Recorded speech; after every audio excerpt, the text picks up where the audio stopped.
So while the right is accusing the left of trying to sensationalize and distort what's going on with the Epstein files, all over right-wing media and social media, you see the opposite, which is right-wingers trying to lie and distort about what's going on with the Epstein files. I'm not saying the left doesn't do it to some degree, but some of the projection here is wild. But I just wanted to give like one example that I found. Of the way that somebody is blatantly trying to twist the narrative with the Epstein files. So let's look at this picture. The top picture is Trump with a bunch of ladies, and it says Donald Trump owned the Miss Universe organization for 20 years. Here he is posing in a photo with contestants, adults in parentheses. Then it shows the same photo redacted, and it says Democrats released the same photo in 2025, blacked out their faces to insinuate that these were minor females. Okay, so this photo is one that was publicly available, and a duplicate was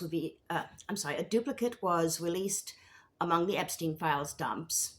And yes, the faces were blacked out, but the conclusion that this person is trying to push is completely wrong. Because first of all, blacking out the faces does not indicate that the individuals in those pictures were minors. That's the narrative that he's trying to spin, saying that they did it to implicate Trump and insinuate that these were minors in the release, that it's a Democrat hoax, Democrat scam. In reality, according to the terms of the Epstein Transparency Act, the faces of any potential victims or anything that could identify potential victims must be redacted or blacked out. So their faces being blacked out has absolutely nothing to do with any claims that they are minors, as this person is trying to claim.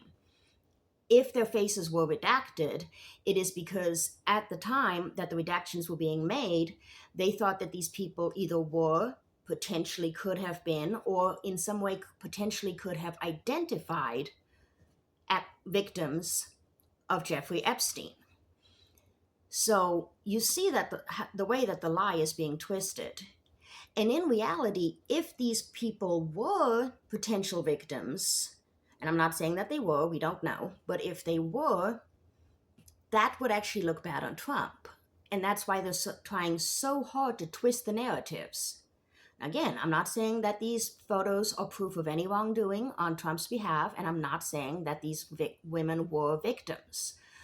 But under the information that we have, the narrative that this person is trying to sell is completely false.